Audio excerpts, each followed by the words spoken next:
ఏ రకంగా జరిగింది, ఏ రకంగా ఆర్బీకేలు జరిగింది, ఏ రకంగా ఇతర అంశాల్లో మహిళా సాధికారత విషయంలో పరంగా అప్రిషియేషన్స్ వస్తుంది. ల్యాండ్ టైటిలింగ్ యాక్ట్ మీద ఈ చంద్రబాబు ప్రభుత్వం చేసినటువంటి కార్యక్రమాలన్నీ కూడా అబద్ధాలు, అసత్యాలు అని చెప్పని క్లియర్గా కేంద్ర ప్రభుత్వం చెప్పినటువంటి తరుణంలో, లడ్డూలో కల్తీ జరగలేదని చెప్పినటువంటి తరుణంలో తెలుగుదేశం సంబంధించినటువంటి కూటమి ఎమ్మెల్యే మహిళల పట్ల వ్యవహరించినటువంటి తీరు ఆంధ్రప్రదేశ్లో ఉన్నటువంటి ప్రజలందరూ కూడా ఈ కూటమి ప్రభుత్వం యొక్క పనితీరుని అంచనా వేసుకుని అసహించుకున్నటువంటి తరుణంలో దాడులు చేసి ప్రజల యొక్క అభిప్రాయాన్ని పక్కకు వచ్చి ప్రజల దృష్టిని పక్కకు మళ్లించేటటువంటి కార్యక్రమం తీసుకుంటున్నారు. ఒక బాధ్యత కలిగినటువంటి ఇద్దరు మాజీ మంత్రుల మీద కృష్ణా, గుంటూరు జిల్లాల్లో దాడులు జరిగినాయనంటే దీనికి ఎవరు బాధ్యత వహిస్తారు?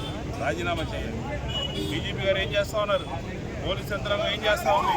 హత్యలు జరుగుతూ ఉంటే, దాడులు జరుగుతూ ఉంటే ఇళ్ళ మీద అంటించేటటువంటి కార్యక్రమం తీసుకుంటే ఆ ఇంట్లో మహిళలు ఉంటారు, పిల్లలు ఉంటారు, పెద్దవాళ్ళు ఉంటారు. ఇదేనా? దీన్ని ఏమన్నారు? ఇది జంగిల్ రాజ్యం కాదా? రాక్షస రాజ్యం కాదా? ఇది మంచి ప్రభుత్వమా? చెప్పండి. జగన్మోహన్ రెడ్డి గారు 10 రోజుల క్రితం చెప్పారు, ఆంధ్రప్రదేశ్లో నడుస్తున్నటువంటి రాజ్యం జంగిల్ రాజ్యం నడుస్తుంది.